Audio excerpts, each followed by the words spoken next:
Кечээ таң эрте Бишкек шаарында бир катар мектептерде жогорку окуу жайларда бомба коюлганы тууралуу маалымат түшүп, окуучулар, студенттер, мугалимдер эвакуацияланган. Борбордо 34төн ашык билим уясында сабактар үзгүлтүккө учурады. Мындай окуя соңку аптада эле экинчи ирет кайталанып жатат. Алардын катарында номер 62 мектепте жыл башынан бери 3-чү ирет кайталанууда. Соңунда эч кандай бомба табылган эмес.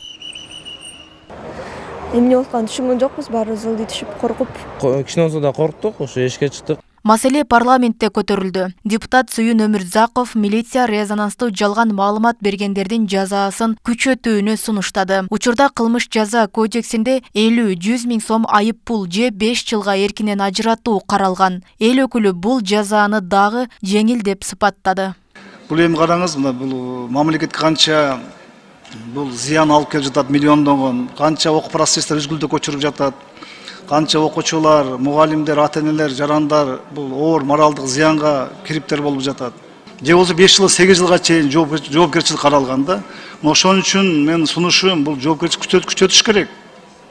Ошо жоопкерчилик бул күчөтүлгөн эмес, ошого булар тайраңдап атат, ар кандай маалымат берип, канча күч каражаттар, канча укук органдар кыйналып жатат ушул боюнчачы, күнү түнү иштешип.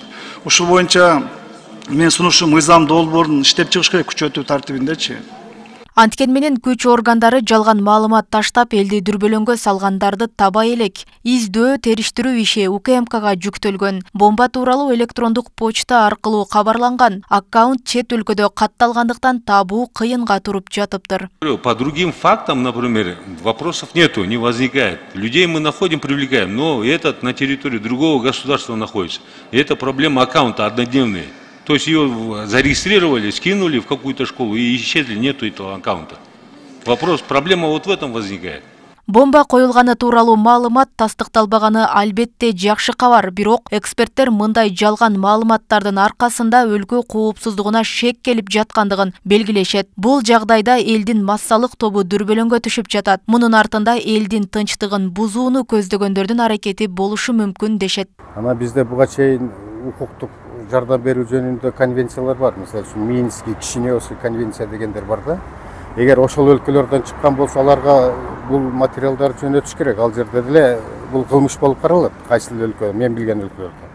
Ошон үчүн аны иштеп көрүш керек. Анан экинчиден бул дагы бир чоң мамлекеттин алдында, мамлекеттик органдардын алдында бир задача коюптур. Значит, мына связьдар, тияк-бияктар боюнча эми эркинбиз деп эле абсолютдуу эркиндик ич жерде жок.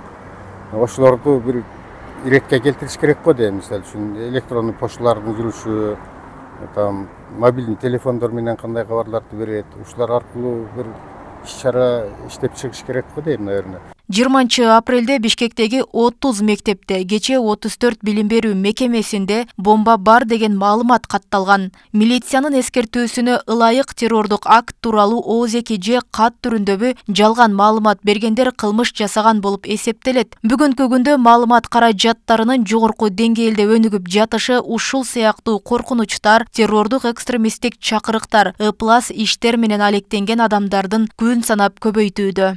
Роза Акматжан кызы, Жылдыз Кадырбаева, Ош ТВ.